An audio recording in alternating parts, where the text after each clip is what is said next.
Mumtaz TV bersama menegakkan sunnah. Jadi mereka itu mengambil aradhana dan azma, barang-barang dari kehidupan yang rendah ini, kehidupan yang hina ini. Hitam hadha syai' ad-dani. Hitam itu barang yang remeh-remeh, barang yang kecil-kecil gitu, yang gak ada harganya. Barang-barang yang tiada berharga. Ini hadha syai' ad-dani, dari kehidupan yang rendahan ini. Maksudnya ad-dunya, jadi kehidupan dunia, min halalin wa haram, dari yang halal maupun yang haram. Wa yaqulun, kalau mereka mengatakan sayughfaru lana, pasti kita nanti akan diampuni ma fa'alna, atas apa yang kami kerjakan. Wa iyatihim 'aradun mithluhu ya'khudhu, dan apabila datang kepada mereka barang yang semisalnya, mereka langsung ambil. Jumlah ini wa iyatihim itu adalah hal dari yang sebelumnya. Yarjunal maghfirata wa hum 'aiduna ila ma fa'aluhu musirruna ali. Orang-orang itu mengharapkan ampunan dari Allah, padahal mereka selalu melakukan apa yang mereka kerjakan, ngeyel untuk mengerjakan yang mereka kerjakan. Walaysa fit Taurati, dan tidak ada dalam Taurat wa'dul maghfirati ma'al israr, janji dapat ampunan kalau orang itu musir, orang itu ngeyel gitu ya, untuk selalu berbuat baik, selalu berbuat jelek. Alam yu'akhad, bukankah telah diazab, bukankah telah diambil istifham takrir, pertanyaan untuk menetapkan, alaihim pada mereka, mitsaqul kitab, perjanjian terhadap Alkitab. Al-idhafah bimakna fi, mudhaf ini artinya adalah fi. Mitsaqul kitabi artinya mitsaqul fil kitabi, bukankah telah diambil dari mereka perjanjian yang ada dalam kitab Taurat. Ayyaqulu alla yaqulu, supaya mereka tidak mengatakan Allah atas nama Allah illal haqqa, kecuali kebenaran. Wadarasu atfun ala yu'khad, lafaz wadarasu itu ataf kepada yu'khad, artinya qara'u, dan mereka itu membaca ma fihi, apa yang terdapat dalam isi Taurat. Falamma kadzabu alaihi, terus ngapain sekarang mereka itu berdusta terhadap isi Taurat, binisbatil maghfirati ilaih ma'al israr, menyandarkan bahwasanya akan diampuni meskipun ngeyel tetap melakukan perbuatan kejahatan mereka. Padahal darul akhirah, kampung akhirat itu khairun, lebih baik, lilladzina yattaquna al-harama, untuk orang-orang yang menghindari perbuatan haram. Afala ta'qilun, tidakkah mereka itu berpikir? Bil ya'i ya'qilun wat ta'i ta'qilun, yani annaha khabarun, ini adalah khabar, fayu'thirunaha 'ala dunya. Annaha khairun, ini adalah satu kebaikan yang mestinya mereka lebih dahulukan daripada kehidupan di alam dunia ini. Salah satu di antara hal ya kawan yang perlu diwaspadai sebagai seorang mukmin, jangan sampai terjerumus ke dalam perbuatannya orang-orang Yahudi, yaitu kepedean Allah akan ngampuni. Jadi hidup itu sadari dua titik yang harus seimbang. Kita tahu seyakin-yakinnya Allah itu maha pengampun, Allah itu maha pengasih, Allah itu maha penerima taubat. Rahmat Allah itu meliputi segala sesuatu. Itu satu sisi. Di satu sisi kita harus tahu bahwasanya Allah itu maha pedih azabnya, Allah itu punya neraka, Allah itu pedih siksaannya, Allah itu ini, Allah itu. Memahami dua sisi ini, maka orang itu akan bisa hidup seimbang. Tatkala dia itu berbuat kebaikan, dia harapkan rahmat dari Allah Subhanahu wa taala, diampuni oleh Allah Subhanahu wa taala. Tatkala dia ingin berbuat kejelekan, maka dia sadar bahwasanya Allah itu maha pedih azabnya. Tatkala dia telah berbuat kejahatan, kemudian dia ingin bertobat, dia tahu bahwasanya Allah itu maha pengampun. Dan begitu, meletakkan segala sesuatu pada porsi yang tepat. Kalau menang salah satu, mesti ada yang salah dalam hidup. Menang sisi ampunan, yang dipikir Allah itu ampunan, rahmat terus, nggak pernah mikir adab, maka yang terjadi nyembranakno. Kayak begini, saya ufaru lana. Pada waktu mereka ditegur, laku tak sampai untuk berbuat begitu, tak apa-apa lah, Allah maha pengampun kok. Tak apa-apa, saya ufaru lana. Itu satu sisi. Tapi satu sisi yang lain, ya, jangan sampai terjerumus ke dalam penyakit orang-orang khawarij. Penyakitnya orang-orang khawarij, ciri mereka itu saking takutnya sama azab, pokoknya kalau sudah terjerumus ke dalam azab, tidak ada gambaran akan selamat, tidak ada gambaran akan selamat dan pasti akan masuk neraka. Dan itu juga salah. Jadi menyeimbangkan antara dua sisi, bahwasanya Allah itu punya surga, Allah ini punya neraka.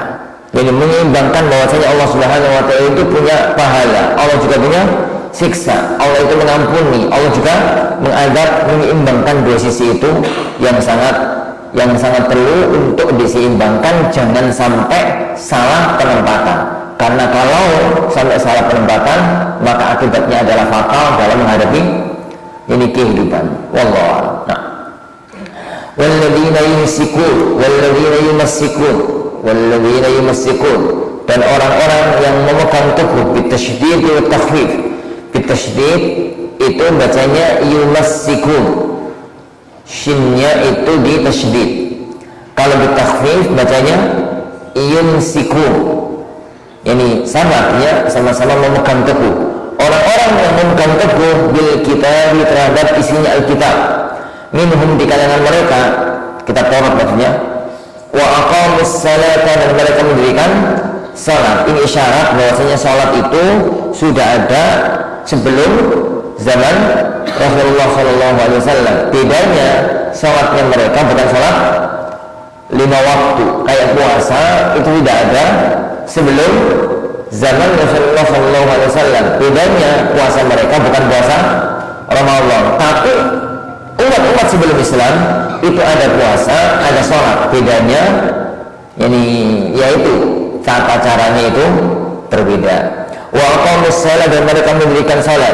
Ka Abdullah ibn Salam, sebagaimana seperti Abdullah ibn Salam, pendeta Yahudi yang kemudian masuk Islam, wa ashabihi, dan teman-temannya Abdullah ibn Salam. Inna la nudhi'u ajral muslimin, kami tidak akan pernah menyia-nyiakan pahala dari orang yang berbuat baik dan berusaha memperbaiki. Maksudnya orang-orang kayak Abdullah bin Salam yang dia itu sebagai pendetanya orang-orang Yahudi sebelum datangnya Islam, sebelum datangnya Rasulullah SAW, maka dia adalah orang baik. Kiainya orang Yahudi, orang baik. Tatkala kemudian dia masuk Islam, apakah semua amal yang telah lalu itu hilang? Tidak. Allah mengatakan inna la nudhi'u ajra al-muslihin, sesungguhnya kami tidak akan menyia-nyiakan pahala dari orang yang senantiasa berusaha untuk memperbaiki diri maupun memperbaiki orang lain. Gambarannya ya, jadi orang yang dia itu beramal kebajikan. Kalau kebajikan dan dia itu kafir. Kalau dia beramal kebajikan dan dia itu kafir, kalau amal itu adalah amal muta'addiyah. Ini perincian yang mungkin nggak pernah ada sebut dalam waktu yang lalu. Anak selalu mengatakan orang kafir yang berbuat baik, maka itu ada dua kemungkinan. Yang pertama a'mal qasirah, yang kedua amal muta'addiyah, amal perbuatan baik yang manfaatnya dirasakan oleh orang lain, bantu tonggo, jadi bantu orang fakir, bantu orang miskin, dan macam-macamnya. Maka amal ini kalau pelakunya orang kafir tersebut masuk Islam, maka tetap pahalanya dia nikmati dunia akhirat meskipun diamalkannya pada waktu masih kafir. Kenapa? Karena amal itu adalah amal muta'addiyah. Adapun kalau orang ini meninggal dunia dalam kondisi kafir, maka balasannya akan Allah berikan di alam dunia dan tidak ada pahalanya sama sekali di alam akhirat. Kenapa? Karena dia meninggal dunia dalam kondisi kafir. Wa qadimna ila ma 'amilu min amalin faja'alnahu haba'an mansura. Itu yang pertama. Yang kedua, kalau amal qasirah.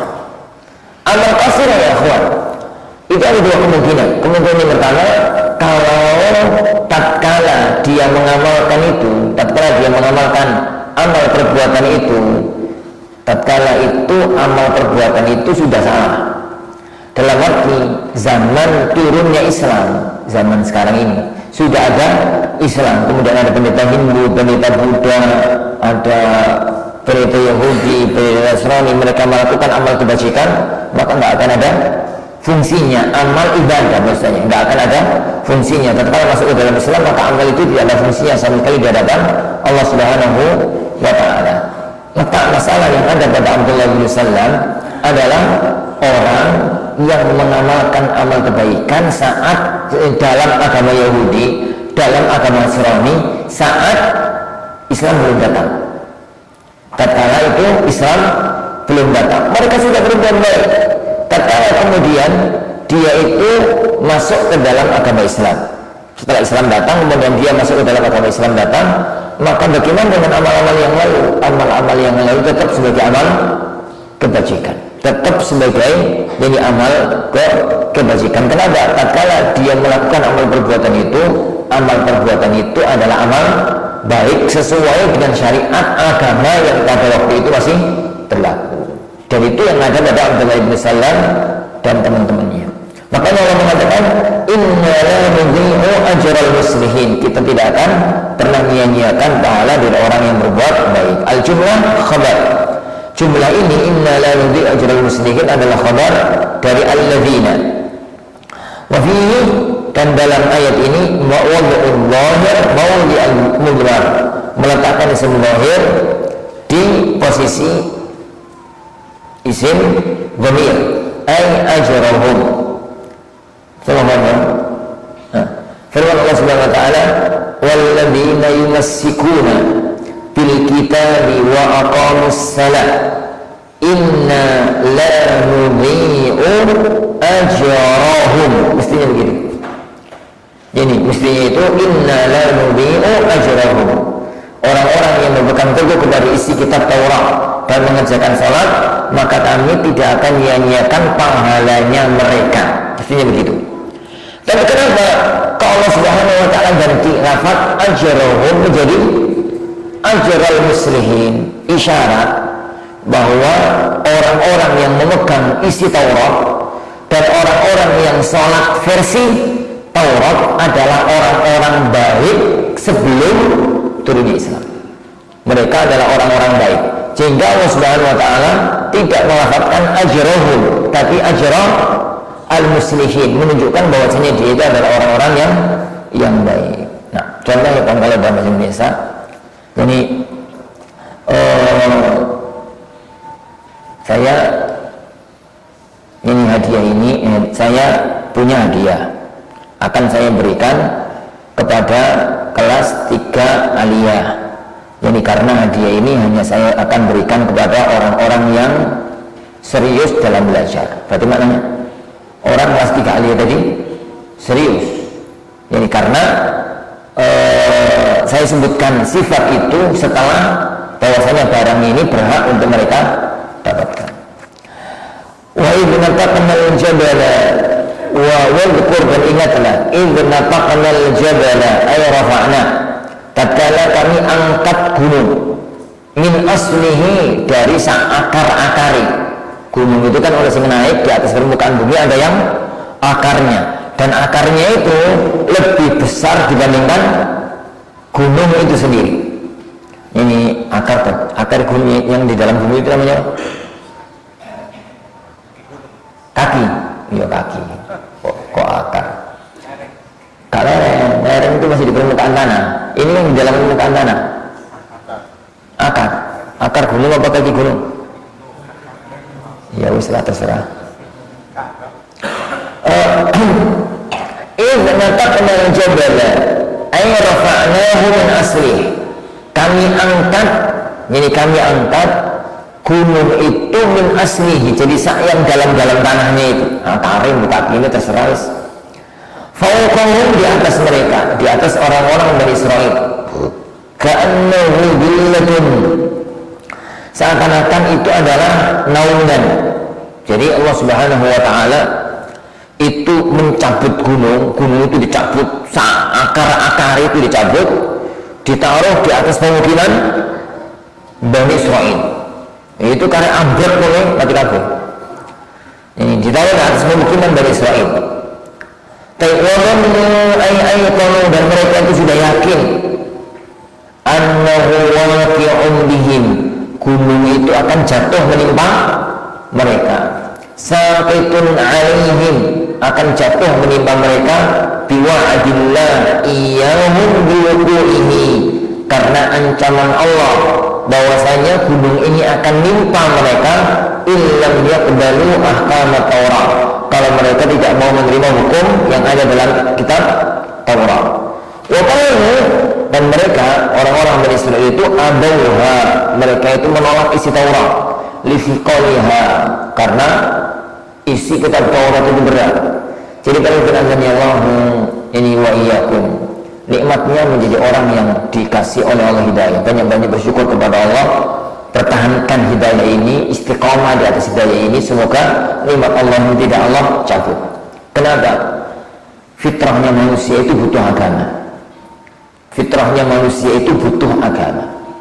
Makanya dulu di negeri kita, sebelum ada Hindu, sebelum ada Buddha, sebelum ada agama, mereka cari-cari agama. Jadi mereka itu cari-cari agama gitu ya. Akhirnya mereka meyakini dunia ini ada pencipta, dunia ini ada yang ngatur. Bagaimana caranya? Ya siapa mereka dicari-cari. Ada yang mengatakan yang mengatur dunia ini roh-roh nenek moyang mereka, itulah animisme. Dan di antara mereka mengatakan bukan roh-roh nenek moyang kita, tapi kekuatan-kekuatan gaib yang nempel pada gunung, pada batu, pada pohon, itu. Jadi dia dinamisme. Dan mereka membuat ritual, ya sesajen, ya ini, ya itu. Tatkala yang datang, ada ritual-ritual yang berat. Tatkala ini apa? Tatkala Buddha datang, pun ada ritual-ritual yang berat. Contoh ya, kalau di agama kita ada itikaf, memutus hubungan dengan makhluk, hanya berhubungan dengan sang pencipta, itu kan itikaf. Syariat memutus hubungan dengan makhluk dan hanya menuju kepada sang pencipta, itu tidak ada dalam agama Hindu. Apa itu? Meditasi. Pertama itu ke gunung, ke gua, menyendiri, terus topo. Beratan mana? Iktikaf sama bertapa. Ya aku tapa lah. Wong tapa itu dari semalam gak makan, gak minum, gak tidur. Kuat lanjut 3 hari 3 malam. Kalau sampai kuat 7 hari 7 malam, itu akan punya kekuatan trimurti. Gitu dong dalam ajaran agama mereka. 7 hari 7 malam gak mangan, gak ngombe, gak turu batal, makan batal, taruhannya nyawa. Ini iktikafnya kaum muslimin kan enak, ya bisa makan sego, semang soto. Kalau kita ikut ke masjid, ya ini tipis tetap boleh keluar dari masjid, ya segalanya itu masih boleh. Ritual agama non muslim itu berat ya, kawan. Itu berat. Dari kiai ini orang Islam enak, ibu cepat pakai oleh. Ini oleh. Coba tanya orang Nasrani, kan boleh nikah. Coba ya biksu, biarawatinya orang-orang Buddha, orang-orang Buddha nggak boleh nikah, nggak boleh ini, makannya khusus. Jadi dan macam-macamnya. Ada mereka itu istilahnya wiku, ada ini nggak boleh makan daging, nggak boleh makan bernyawa dan macam-macamnya. Berat ya syariat agama mereka, berat. Karena memang syariat sebelum Islam itu berat. Syariat di luar Islam itu memang berat. Makanya Allah mensifati agama ini dengan bu'ithu bil hanifiyyati samha, aku diutus membawa agama yang ringan, membawa agama yang lurus, membawa agama yang ringan. Karena syariat yang sebelum Islam itu rata-rata berat. Nah, salah satu dari syariat yang berat itu adalah syariat Nabi Musa. Syariat Nabi Musa yang Allah tuangkan, Allah firmankan dalam Taurat itu berat. Makanya tatkala Nabi Musa memerintahkan kepada mereka untuk mengikuti apapun yang ada dalam isi Taurat. Mereka nggak mau. Mereka nggak mau. Akhirnya Allah sampai nikat janji, membuat perjanjian kepada mereka untuk mereka mau menerima isi Taurat. Dan gunung dicabut oleh Allah. Gunung dicabut oleh Allah, diletakkan di atas mereka. Tatkala itu mereka diambil sumpah oleh Nabi Musa. Nah, tatkala itu kemudian mereka mereka ambruk pun mati. Ini akhirnya mau nggak mau, faqabilu, akhirnya mereka menerima. Ya mau nggak mau daripada mati.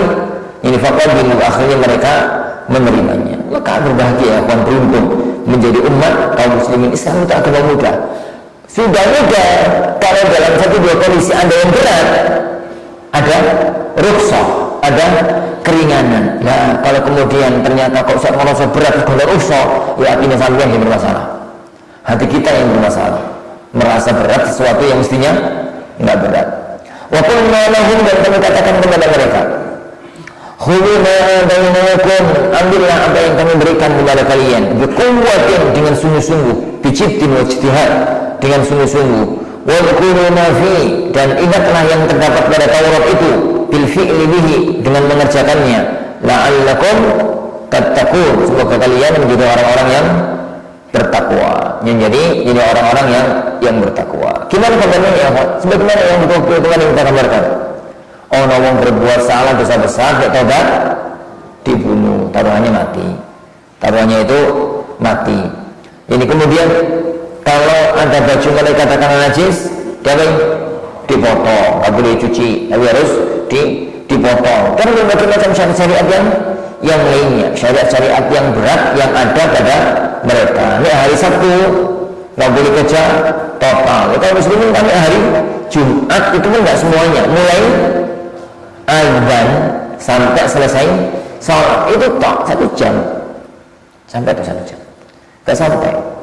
Ini azan terus khutbah mentok ya 20 menit, sholatnya 10 menit, setengah jam lebih dikit, setengah jam lebih tidak sampai kalau ini 1 jam. Wallah. Nah, wal-dhukur, dan ingatlah, hina akhadha rabbuka min bani Adam, tatkala Tuhan kamu mengambil sumpah dari Bani Adam, anak keturunan Adam, manusia, min duhurihim, dari punggung mereka. Yani badal istimal mimma qablahu, ini adalah badal istimal dari yang sebelumnya. Bi'adatil jar, dengan mengulangi huruf jar. Dzurriyyatahum, yani dzurriyyatahum, anak keturunan mereka. Apa maksudnya yang sebelumnya? Jadi wa il akhadha rabbuka min bani Adam, tatkala Allah mengambil sumpah, mengambil janji dari semua anak keturunan Adam. Makna min bani Adam itu min duhurihim, dari orang-orang yang terlahir dari tulang punggung mereka, anak keturunannya. Itu adalah badal istimal. Badal istimal itu ya kandungan yang terdapat padanya. Dzurriyyatahum, yang Allah ambil sumpah adalah anak keturunan mereka. Bi an akhraja ba'dahum min sulbi ba'din min sulbi Adam, dengan Allah Subhanahu wa taala itu menjadikan sebagian mereka itu, mengeluarkan sebagian mereka dari sebagian yang lain, dan semuanya dari sulbinya Adam. Naslan ba'da naslin, satu generasi, satu keturunan dari keturunan yang sebelumnya. Karena hina yatawaladuna kalbur, yani semacam yang mereka saling lahir. Sekarang bapak sesuk lahir anak sesuk lahir putune, terus begitu, kayak binatang yang bapak punya anak, punya putu dan macam-macamnya itu. Bina'man yauma Arafah, yani wa nasaba, semacam binatang jenis na'man pada hari Arafah. Wa nasaba lahum dalaila ala rububiyatihi, dan Allah meletakkan dalil-dalil, bukti-bukti atas kekuasaan, atas ketuhanannya. wa rakkaba fihim aqla, lalu Allah meletakkan pada manusia itu akal. Ini membedakan antara manusia dengan binatang. Binatang itu hidup tanpa akal, mereka itu hidup pakai fitrah. Makanya binatang itu nggak pernah punya inovasi, nggak pernah punya kreasi. Jadi pitik kat dia yo, sejak pitik zaman Nabi Adam sampai sekarang pitik itu yo orang tahu itu berkembang. Dia nyucu saiki pakai sendok, ya kan dia Nabi Adam pitik ya semacam itu. Mereka hidup mengikuti naluri fitrah mereka. Beda dengan manusia, dulu begini, sekarang ganti model, ganti lagi, perkembangan terus karena Allah memberikan kepada mereka akhlak. Wa asyhaduhum, dan Allah mengambil sumpah dari mereka ala anfusihim, pada diri mereka sendiri, alastu bi rabbikum, bukankah aku ini Tuhan kalian? Qalu, mereka mengatakan bala, iya, anta rabbuna, engkau adalah Tuhan kami. Syahidna, kami itu bersaksi, bidzalika, dengan itu semua, wal ishhad li'alla taqulu, dan persaksian itu agar mereka tidak berkata bil ya'i wa ta, li'alla yaqulu, agar mereka tidak berkata, wa bi'alla taqulu, agar kalian tidak berkata, fil mawdi'in, pada dua tempat. Ini pada dua tempat. Ai al-kuffar, maksudnya adalah orang-orang kafir, yaumul qiyamah, pada hari kiamat, inna kunna an hadza, sesungguhnya kami dari ini semua tauhid ghafilin, lalai, la na'rifuhu, kami tidak mengetahuinya. Maksudnya tatkala Allah Subhanahu wa taala itu menjadikan manusia itu sudah menjadi wujud manusia di alam rahim. Jadi mereka itu masih dalam wujud manusia di alam rahim. Sudah Allah letakkan padanya jasad, sudah Allah letakkan padanya akal, sudah Allah letakkan padanya akal, dan dia sudah menjadi manusia. Maka Allah tatkala itu mengambil sumpah kepada mereka, semua janin yang ada dalam rahim telah disumpah oleh Allah, alastu bi rabbikum, bukankah aku itu Tuhan kalian, bukankah aku itu Tuhan kalian. Maka mereka semuanya mengatakan bala syahidna, iya ya Allah, engkau adalah Tuhan kami. Maka Rasulullah SAW mengatakan kullu mauludin yuladu alal fitrah, semua anak itu terlahir dalam kondisi fitrah. Fa'abawahu, maka kedua orang tuanya lah yang telah menjadikan dia itu Yahudi, yang akan menjadikan dia itu Yahudi, Nasrani maupun Majusi. Tidak ada kata-kata orang tuanya akan mengislamkan dia, karena dia sejak bayi ini musyrik. Anak ini, bayi ini sejak dalam kandungan sudah sumpah bahwasanya Allah adalah Tuhannya.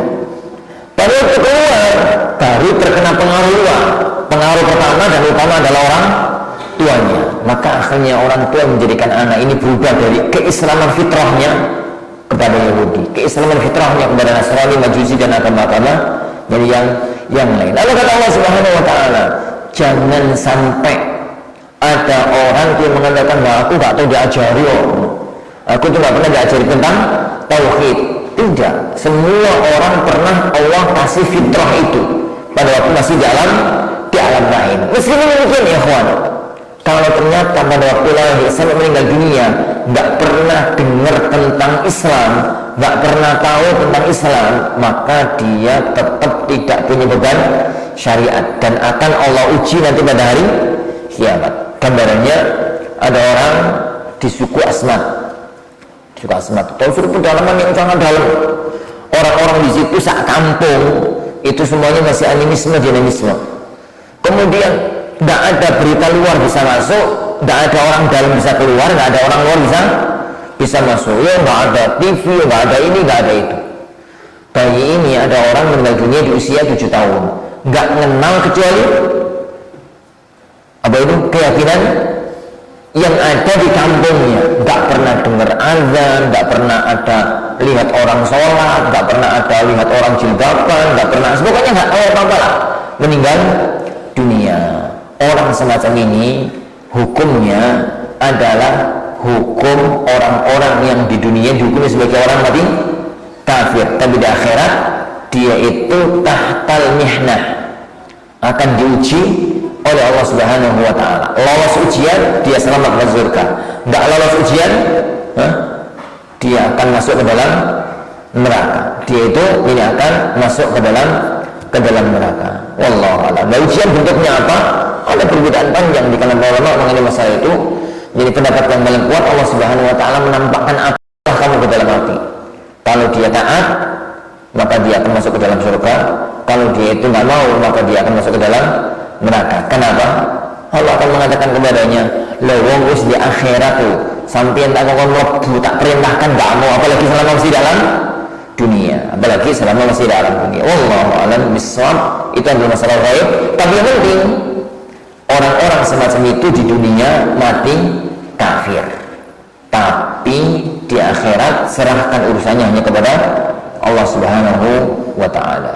Nah, atau kalian mengatakan innama asyraka abauna, bapak-bapak kita dulu itu musyrik min qabl, sebelum ini, ay qablana, sebelum kami, wa kunna dzurriyyatan min ba'dihim, kita itu hanya generasi melanjutkan mereka, faqad baina bihim, kami hanya mengikuti mereka.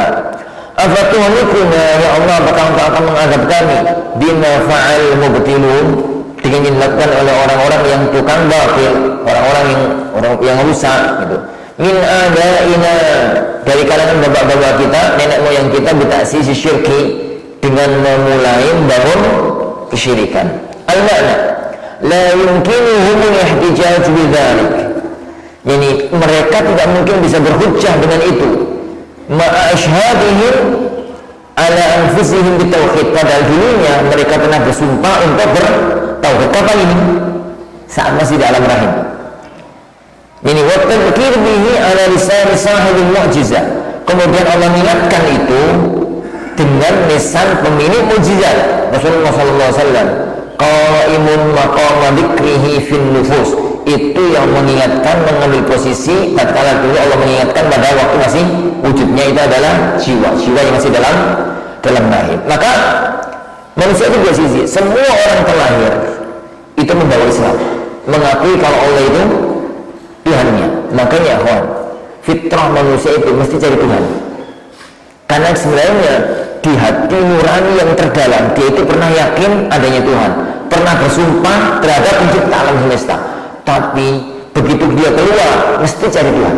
Makanya anak-anak tadi agak negeri kita sebelum adanya Hindu Buddha itu cari Tuhan, tapi kemudian mereka nggak menemukannya. Lah setelah itu Allah Subhanahu wa ta'ala ini petunjuk itu bisa berupa nabi, berupa apa? Wahyu, bisa langsung nabinya, bisa dilanjutkan oleh para ulama-ulama setelahnya. Kalau dua ini gabung, maka tidak ada lagi hujjah atas seorang hamba. Tapi kalau yang kedua nggak nyampe, Allah yang langsung akan mengujinya nanti di alam akhirat. Allah yang langsung akan mengujinya nanti di alam akhirat. Oleh karena itu Allah wa iyyakum, istilah yang dipakai oleh sebagian kalangan bahwasanya semua orang yang hidup sebelum zaman Rasulullah SAW itu ada ahli fatrah, begitu jauh lah. Karena ahli fatrah itu adalah orang yang sama sekali belum pernah mendengar berita wahyu. Itu ahli fatrah. Orang yang sama sekali belum pernah mendengar berita wahyu, maka orang ini mati dianggap kafir, tapi di akhirat serahkan urusannya kepada Allah Subhanahu wa ta'ala. Tapi orang yang pernah dengar berita wahyu, maka dia wajib mengikuti berita wahyu itu. Kalau enggak, maka kafir dunia akhirat. Makanya orang yang hidup sebelum zaman Rasulullah SAW dan meninggal dunia sebelum zaman Rasulullah SAW itu ada tiga kemungkinan. Orang yang hidup dan meninggal dunia sebelum zaman beliau SAW itu ada tiga kemungkinan. Kemungkinan yang pertama, orang yang dengar berita wahyu lalu mempercayainya, maka dia mukminun muslim min ahli jannah. Orang yang dengar berita wahyu terus beriman kepadanya, terus meyakininya dan mengamalkan isinya, apapun wahyu itu, mau ikut Nabi Ismail, mau ikut Nabi Musa, mau ikut Nabi Isa, mau ikut Nabi ini, mau ikut Nabi itu, pokoknya mendengar berita wahyu lalu dia mengikutinya, maka dia akan masuk ke dalam surga. Siapa namanya? Guru-gurunya Salman Al-Farisi. Guru-gurunya Salman Al-Farisi. Salman Al-Farisi dengan tahu bahwasanya beliau adalah salah satu bangsawan negeri Persia. Kemudian dia keluar dari kebangsawanannya berguru kepada pendeta-pendeta Nasrani. Pendeta-pendeta Nasrani orang baik, bawakan teguh ajaran Injil, ajaran Nabi Isa alaihissalatu wassalam, dan diamalkan dengan sebaik-baiknya. Tatkala kemudian di guru yang terakhir, guru yang ketiga, Salman mengatakan, wahai sang guru, setelah jenengan nanti meninggal dunia, saya harus berangkat menemui siapa? Kata beliau, sudah tidak ada lagi, nak. Tidak ada lagi di muka bumi ini orang yang memegang teguh ajaran Nabi Isa. Tapi berbahagialah orang Nabi akhir zaman dijanjikan oleh Taurat, dijanjikan oleh Injil, itu sudah sangat dekat kedatangannya. Jadi kalau kamu nanti datang ke sebuah daerah yang banyak pohon kormanya, kemudian cirinya begini dan yang semisalnya. Yang ini qadarullah, kemudian Allah menjadikan Salman sampai ke kota Madinah, ketemu dengan Rasulullah SAW, kemudian beriman kepada beliau. Setelah beriman kepada beliau, Salman sedih. Kenapa sedih? Nasib guru-guru ini yang ternyata meninggal dunia sebelum ketemu dengan Rasulullah SAW. Bagaimana kalau mereka orang-orang yang baik? Akhirnya orang-orang bertanya, ya Rasulullah, bagaimana dengan nasib guru-guru saya? Gitu. Maka turunlah firman Allah Subhanahu Wa Taala, Innal ladzina amanu wal ladzina hadu wan nasara was sabiin.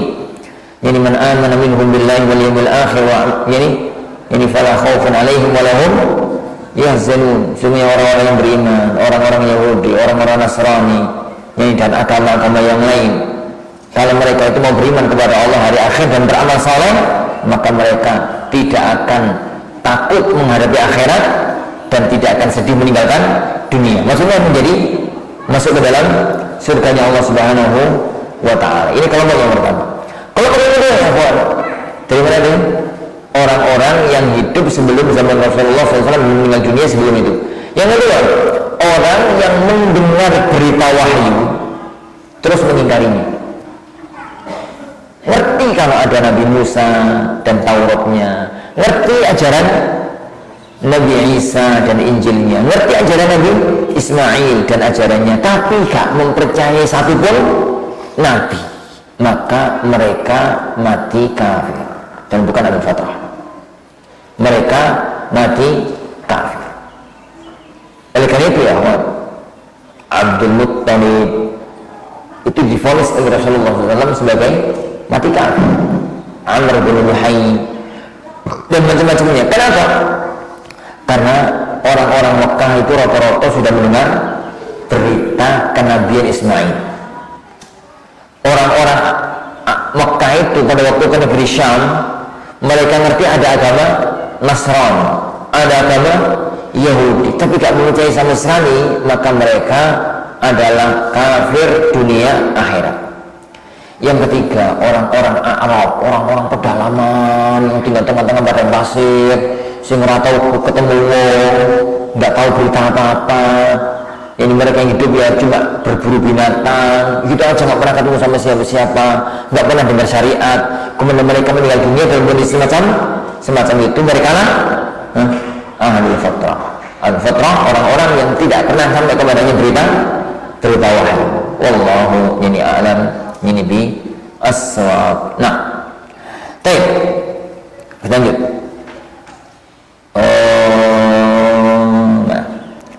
Wa kadzalika demikianlah nufassilul ayat, kita itu merinci ayat-ayat Allah, nubayyinuha, kita itu menjelaskannya, misalnya bayyana al-mitsaq, sebagaimana kami jelaskan dalam perjanjian, liyadabbaruha, agar mereka mentadabburinya, wa la'allahum yarji'una an kufrihim, dan semoga mereka itu bisa kembali rujuk dari kekufuran mereka.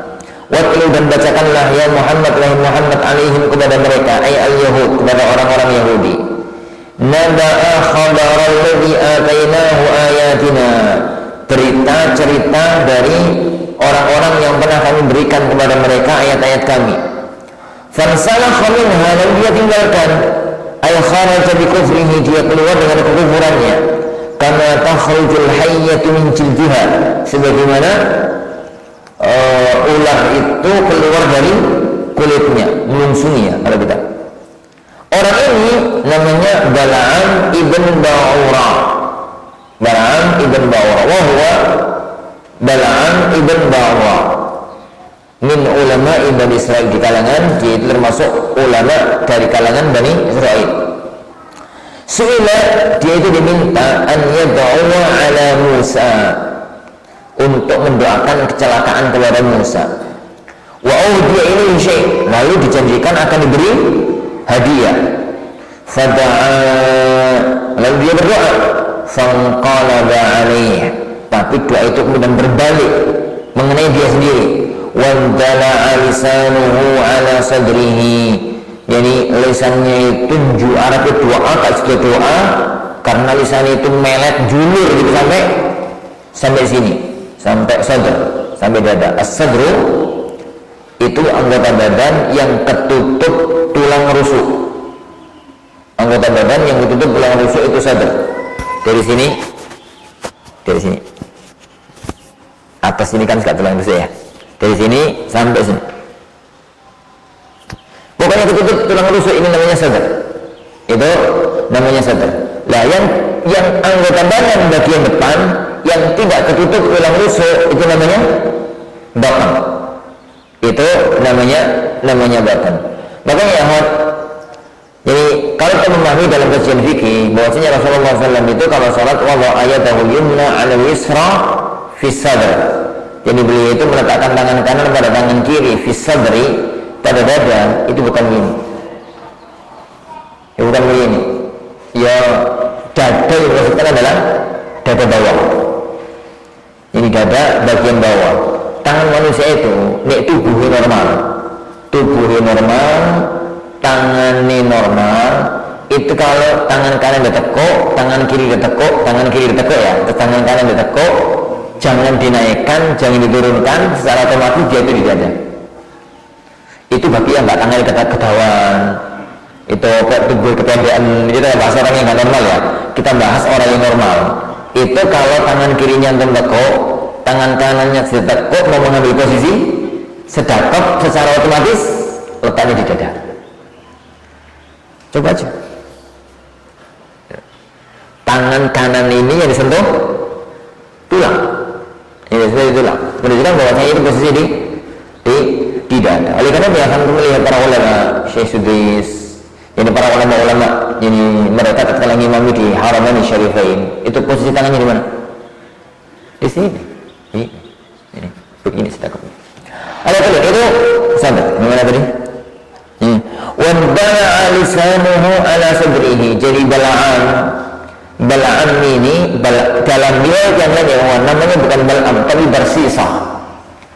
Ini Barsisa. Yang Imam Syuuti lebih cenderung untuk mengambil kisah ini pada kisahnya Bala'am. Ada dua nama terkenal dari kalangan Bani Israel yang dulu adalah murid seniornya Musa, bahkan termasuk ke dalam murid-murid utamanya, mustajabud dakwah. Tapi sayang bisa kebeli oleh dunia. Sampeyan kok dadi ikut kami, tak kai janjikan apa sama orang-orang jahat. Akhirnya agamanya kebeli, doanya kebeli. Dia merasa orang yang mustajab dakwah, dia dijanjikan urip. Kalau begitu menerima tawaran dunia itu, kemudian mau berdoa kepada untuk kecelakaan pada Nabi Musa. Mau ketika doa belum sempat ngomong, lisannya itu julur sampai dada. Ini ya. Fa'adba'ahu syaitan, lalu diikuti oleh syaitan. Fa'adrakahu, ketemu sama setan. Fasara qarinahu, akhirnya orang ini jadi temannya setan. Fakana minal ghawin, maka dia termasuk orang-orang yang tersesat, orang-orang yang tersesat. Baik, walau syi'nahu la rafa'na, seandainya kami berkehendak, kami itu akan mengangkat derajatnya ila manazilil ulama, ke derajatnya para ulama, biha, dengan itu, dengan ilmu yang kami berikan kepadanya itu. Bi an nuwaffiqahu lil amal, kita jadikan dia itu mengamalkan ilmu yang dia miliki. Walakinnahu akhlada ilal ard, tapi dia mau tenang ilal ard, untuk hidup di bumi ini tok. Ai ad-dunya wa ma ilaiha, dunia dan cenderung kepada dunia, wattaba'a hawa, mengikuti hawa nafsunya, fi du'aihi ilaiha, dia menyeru untuk mendapatkan dunia, fa wada'na, wa akhirnya kami hinakan dia. Dan ini satu peringatan penting ya khawifin azani Allah wa yakum, orang-orang yang Allah berikan amanat ilmu, maka buang hubbud dunia dari dalam hati. Bisa? Enggak akan bisa, kecuali orang-orang suci. Kalau enggak bisa ya kawan, geser dunia itu, jangan letakkan di hati, tapi letakkan di tangan. Jadi menangkan posisi akhirat dibandingkan posisi dunia.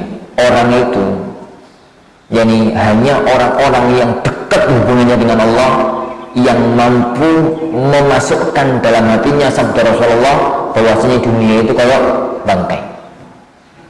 Dia kayak bangkai. Nih, aku kan saya senang. Saya senang. Tapi orang yang hanya orang-orang bersih, orang-orang suci mengatakan melihat dunia ini jijik. Makanya sekelas dari Rasulullah Shallallahu Alaihi Wasallam, ini tatkala beliau itu mendapatkan sesuatu dari dunia, ini dari dunia, kok bisa nginep di omai, itu nggak mau, karena merasa kotor. Pernah apa beliau itu sholat isya? Ini beliau itu sholat isya. Dalam Sahih Bukhari kisahnya ini. Pada waktu sholat isya mau takbiratul ihram, ingat sesuatu. Sebentar tunggu di sini. Beliau keluar, masuk ke rumah, saya kembali, terus lanjutkan sholat. Selesai sholat, maka para sahabat bertanya, ada apa ya Rasulullah? Tadi mau takbir, saya ingat di rumahku masih ada 2 dinar, dan aku khawatir 2 dinar itu nanti nginep di rumahku. Ini aku pulang, minta sama keluargaku untuk mensedekahkan, dan sudah sedekahkan, selesai hatiku tenang. Itu nih Rasulullah, nih kita kan gak duit, ini gak tenang. Ini gak duit kok ayam mana? Seperti ya. Beliau sallallahu alaihi wasallam itu ada uang nginep di omai, itu gak tenang. Bisa tenang, nek gak ada uang nginep di omai. Itu berat ya, itu berat. Ini kayaknya kok hampir nggak ada orang yang bisa melakukan itu. Hampir nggak ada orang yang bisa melakukan itu. Kelasnya Umar bin Khattab aja misalkan separuh. Maksudnya nggak kuat, ini nggak kuat. Lah, yang bisa dilakukan adalah menggeser posisi dunia dari hati. Jadi hendaknya hati dikuasai oleh akhirat, dunia jadi alat. Jangan kembali menjadikan dunia pengendali, akhirat itu alat. Jadi hidup itu, akhirat itu yang mengendalikan. Apa-apa yang dipikir akhirat, dunia ikut. Orang pekerjaan, janji ini menggiurkan, sebentar haram ya, gak jadi. Itu namanya akhirat pengendali, dunia alat. Dunia itu alat. Ada ini. Oh ternyata ini, nggak jadi. Ternyata nggak ada masalah di akhirat, baru jalan. Itu namanya akhirat pengendali, dunia alat. Tapi jangan sampai dibalik. Pokoknya akhirat urusan ini, wah akhirat kok bisa saiki. Pokoknya untuk duit, maka itu adalah menjadikan dunia pengendali hati, kemudian akhirat itu ikut. Ini itu ikut, dan itu orang jenis kedua itu ya kawan, ini pintar, bahayanya subhanallah. Jadi orang jenis kedua yang hidup itu mikirin dunia, kemudian kok qadar Allah itu pintar, bahaya kelas kakak. Mereka ulama jenis itu sudah ada di zaman dahulu kala. Salah satu di antara mereka adalah Bala'am ibnu Ba'ura. Ini Bala'am, ini Ibn Ba'ura. Zaman sekarang siapa? Enggak perlu sebut namanya, karena enggak boleh ya. Tapi jangan sampai kita menjadi orang-orang yang semacam itu. Fatwa bisa dibeli, ini ya. Hukum bisa dipesan. Jadi apapun itu dituruti keinginan umat, keinginan masyarakat, dicari-cari dalilnya, cari-cari usul fikihnya gitu. Makanya sering anak terangkan kepada terutama bagi para ikhwah safidaya ikhwan yang ngajar di SD, yang ngajar di SMP, yang ngajar di SMA, tolong tekankan tazkiyah. Ini tazkiyatun nufus, ta'zim kepada Allah Subhanahu wa taala, kehidupan akhirat sebelum mematangkan mereka di fikih. Sebelum mematangkan mereka di fikih. Kalau sudah masuk ke level harus belajar fikih dengan mantap sak khilaf-khilafi, belajar usul fikih dengan mantap sak khilaf-khilafi, itu kalau hatinya kotor sangat berbahaya, sangat berbahaya. Barusan sampai ke tangan anak satu tulisan dari satu oknum, sekarang saya sebut namanya, tentang apa yang akan terjadi belakangan hari-hari ini, yaitu jual beli rupiah dengan rupiah. Kesimpulannya boleh pakai akad ijarah, muter-muter pakai kaidah usul fikih dan kaidah fikih. Aktiku masya Allah, lo mikir pintar, tapi pintarnya boleh duit. Oh ini pintar banget, jadi kayaknya itu dia benar-benar menguasai melintirnya itu pintar, melintirnya itu pintar. Sebagian orang mengatakan salahnya di mana saja? Masa anda nggak tahu salahnya di mana? Kaidah ini itu gak di sini tempatnya, salah. Ini tuh mestinya kaidah ini sambungannya ke sini, dan ini nggak tepat dan macam-macamnya. Dan ini ya kawan, itu kalau dibaca wong sing setengah punya ilmu fikih bahaya banget. Ternyata sab-sab yang mengatakan orang itu salah, boleh. Ini boleh. Tapi kalau sama-sama dibaca oleh orang-orang yang benar-benar ngerti kaidah fikih dan ngerti usul fikih, baru bisa dibongkar.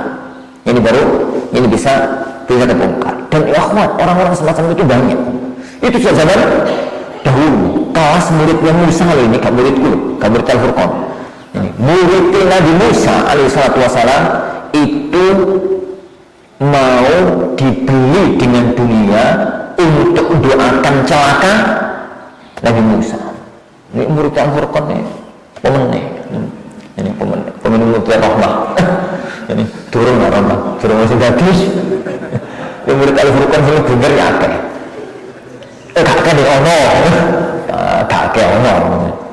Makanya kalau kemudian dari dulu kan ada sempat viral santri Al-Furqan, aku murid Ustaz Aun, murid ini, murid itu di YouTube. Kemudian teman-teman tanya, Ustaz kok bisa murid Al-Furqan tadi gitu? Jangankan murid Al-Furqan, murid Hasan Al-Basri aja jadi pendiri Mu'tazilah kok. Jangankan murid Al-Furqan, muridnya Hasan Al-Basri jadi pendiri Mu'tazilah. Wasil bin Atta. Iku siapa pendiri? Turun dari pendiri apa? Ini macam. Ya kawan, ada orang-orang yang semacam itu. Maka perkuat istiqamah kepada Allah Subhanahu wa taala. Yang paling inti bersihkan jiwa dari yang memotorinya. Itu puncak segalanya. Jadi puncak segalanya. Ilmu, kepintaran itu akan jadi malapetaka kalau tanpa kesucian hati. Kata Allah Subhanahu wa taala, orang-orang kaya ini, Bala'am ibn Ba'ura, wa mathaluhu, permisalan dia, gambaran dia, sifatuhu, sifatnya dia, kamathalil kalbi, kayak anjing, in tahmil alaihi bitarbi wazzajar yalhas, jika kamu usir ya, dia itu melet, yalhas itu mengeluarkan lisannya sampai keluar ya. Ia belak lisanahu, yalhas itu mengeluarkan lisannya, julurkan lisannya, melet kalau bahasa kita. Tempat terikunya lah, nih kamu biarin, ya tetap melet, diobrak melet, dibiarin melet. Walaysa ghairuhu minal hayawan kadzalik, dan tidak ada binatang lain koyok anjing yang semacam itu, melet ya begitu. Wa jumlata asyarat hal, dan jumlah syarat dua-duanya itu adalah hal, in tahmil alaihi dan in tatrukhu, itu adalah hal. Ay lahisan zalilan bikulli hal, wong itu selalu melet, hina dalam semua kondisi, menggambarkan kayak orang jilat dunia. Ini penjilat dunia. Wal qasdu, maksudnya at-tashbih fil wada' wal hissah, menyerupakan kerendahan dan kehinaannya biqarinatin fa al-musy'irah, dengan qarinah huruf fa yang menggambarkan, mengisyaratkan, bitartibi ma ba'daha ala ma qablaha, yang sebelumnya itu kaitan dengan yang setelahnya itu berkaitan dengan yang sebelumnya. Minal mail ila dunya wa ittiba'il hawa, mengikuti dunia, cenderung kepada dunia dan mengikuti hawa nafsu. Biqarinah qaulihi, dengan qarinah firman Allah, zalikal matsal, perumpamaan orang semacam itu, matsalul qaumil ladzina kadzdzabu biayatina, perumpamaan orang-orang yang mendustakan ayat-ayat kami. Faqsusil qasasa, ceritakanlah cerita ini, alal yahud, kepada orang-orang Bani Israil, kepada orang-orang Yahudi di kampungmu di Madinah, la'allahum yatafakkarun, agar mereka itu mau berfikir, yani yatadabbarun, dan mereka itu mau mentadabburi fiha, yani padanya, fa yu'minun, dan mereka itu mau untuk beriman. Wallahu a'lam. Bukan cinta dunia, akhwat. Kaya miskin itu ujian. Jadi orang itu nggak bisa keluar dari garis takdirnya. Abdurrahman bin Auf kepingin jadi miskin nggak iso. Ini orang lain kepingin jadi suki nggak iso. Abdurrahman bin Auf itu jadi orang suki itu sedih. Jadi orang jadi itu sedih. Jadi pernah suatu hari beliau itu ini kasih tontonan, apa? Ini gara-gara ingat, jadi mikirnya itu mau makan, enak makannya itu, terus nggak jadi. Ingatnya itu dulu Mus'ab meninggal dunia, kain kafan aja nggak ada. Dulu Fulan wa Ulan dan mereka itu jauh lebih utama daripada aku. Sekarang kita hidup penuh dengan kemewahan dunia, jangan-jangan akhirat kita sudah diletakkan di dunia ini. Maksudnya kenikmatan surga sudah diletakkan di dunia. Aku ini nangis kasih temangan. Ini kasih tahu. Ya sebenarnya ya, ala kulit. Nggak harus semacam itu ya, nggak harus semacam itu. Nggak harus. Ini semacam itu tuh personal. Syariat kita nggak menuntut sampai sekelas itu. Cuma satu, nek ditakdirkan oleh Allah kaya, jangan letakkan harta itu di dunia. Ini di hati. Jadikan harta itu alat untuk mencari akhirat.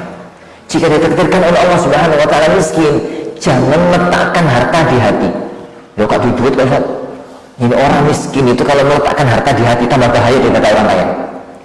Kenapa ya, Pak? Tamak gak kelakon. Wong sugih lak tamak kelakon. Ini.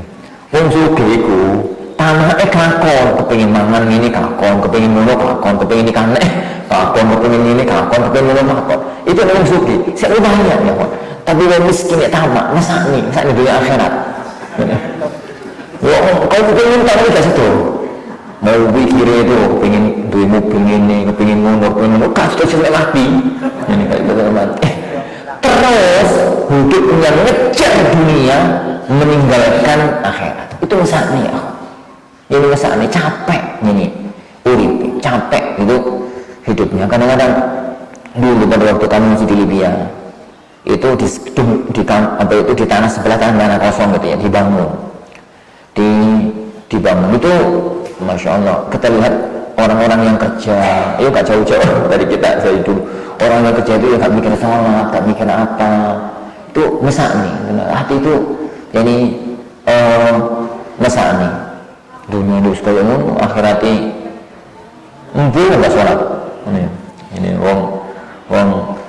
wong gak sholat, ya, akhiratnya gak tahu. Tapi hidayah di tangan ini Allah Subhanahu wa ta'ala. Hidayah di tangan Allah Subhanahu wa ta'ala. Alhamdulillah. Allah Subhanahu wa ta'ala menutup ayat ini, masalah ini dengan firman-Nya, sa'a bi'sa masalul qaum, alangkah jeleknya permisalan kaum yang semacam itu. Ay masalul qaum, permisalan sebuah kaum, alladzina kazzabu biayatina, orang-orang yang mendustakan ayat-ayat kami, wa anfusahum, dan mendustakan ini, wa anfusahum kanu yadzlimun, dan mereka menzalimi diri mereka sendiri, bitakdzib, tatkala mendustakan ayat-ayat Allah. Yani man yahdillahu fahuwal muhtadi, barang siapa yang Allah kasih hidayah, maka dialah orang yang mendapatkan hidayah.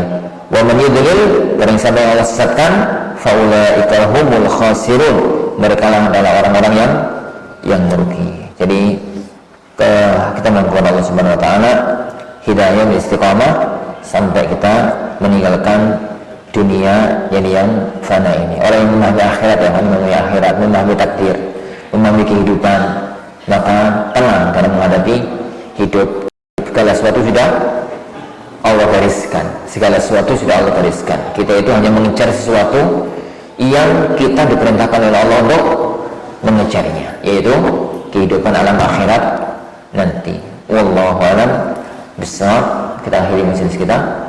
Subhanakallahumma wa bihamdika, asyhadu an la ilaha illa anta, astaghfiruka wa atubu ilaik.